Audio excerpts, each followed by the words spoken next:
नमस्कार। कभी सोचा है कि एक मामूली सी दिखने वाली सूरज की किरण में आखिर कितने राज छिपे हो सकते हैं? आज चलिए प्रकाश की इसी कमाल की दुनिया में चलते हैं और देखते हैं कि ये आखिर काम कैसे करती है। चलिए शुरुआत एक ऐसी पहेली से करते हैं जिसे हम सब ने सड़क पर कभी ना कभी तो जरूर देखा है। एम्बुलेंस के आगे ये शब्द उल्टा क्यों लिखा होता है? क्या इसके पीछे कोई गहरा विज्ञान छिपा है? बस बने रहिए, इसका जवाब हमें इसी सफर में मिलने वाला है।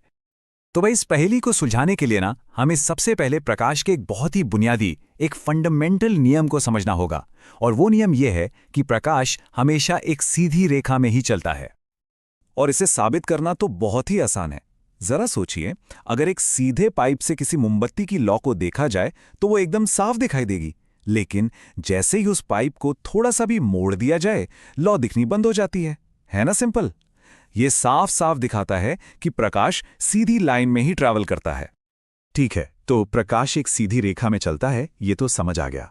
पर तब क्या होता है जब ये सीधा रास्ता अचानक किसी चमकदार चीज, मान लीजिए एक आईने से टकरा जाए? बस यहीं से हमारी एम्बुलेंस वाली पहेली का हल निकलना शुरू होता है। जब प्रकाश किसी चमकदार सतह से टकराता है तो वो परावर्तित होता है, मतलब बाउंस बैक करता है।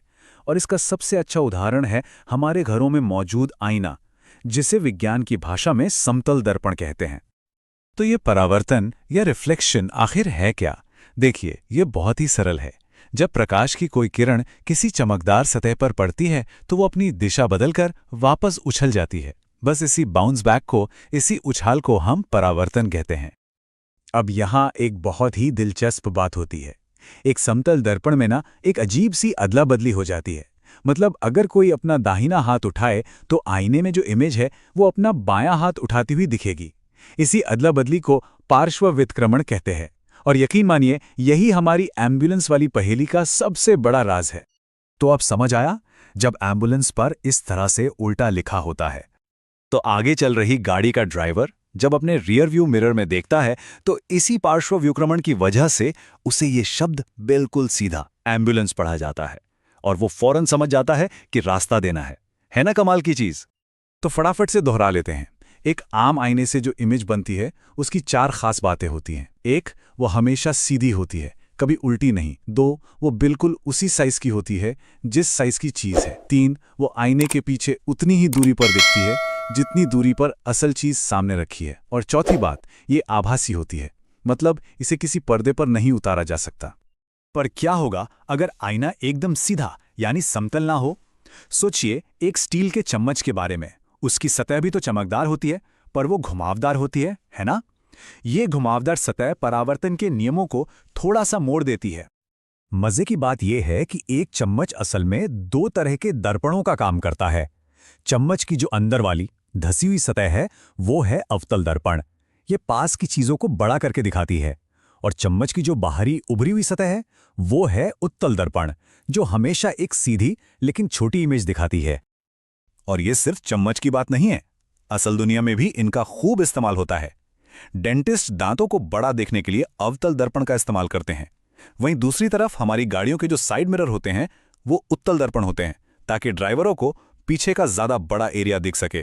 तो चलिए एक नजर में इन तीनों को समझ लेते हैं। समतल दर्पण यानी हमारे घर का आईना हमेशा एक बराबर साइज की सीधी इमेज बनाता है।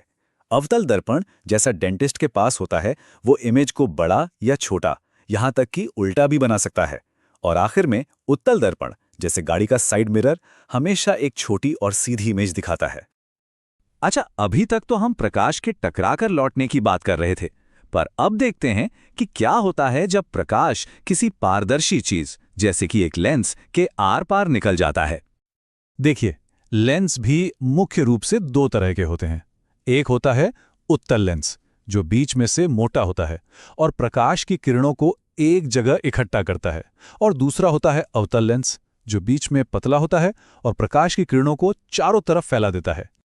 और हाँ, वही उत्तल लेंस जब हम उसका इस्तेमाल छोटी छोटी चीजों को बड़ा देखने के लिए करते हैं तो बस उसी को हम आवर्धक लेंस या मैग्नीफाइंग ग्लास कह देते हैं। ये वही लेंस है जिसका इस्तेमाल जासूसी कहानियों में सुराख ढूंढने के लिए किया जाता है। ठीक है, तो हमने देखा कि प्रकाश सीधा चलता है, टकराकर लौटता है और किसी चीज के आर पार भी जाता है। अब वक्त है हमारी इस सूर्य किरण की यात्रा के आखिरी और सबसे रंगीन रहस्य को जानने का।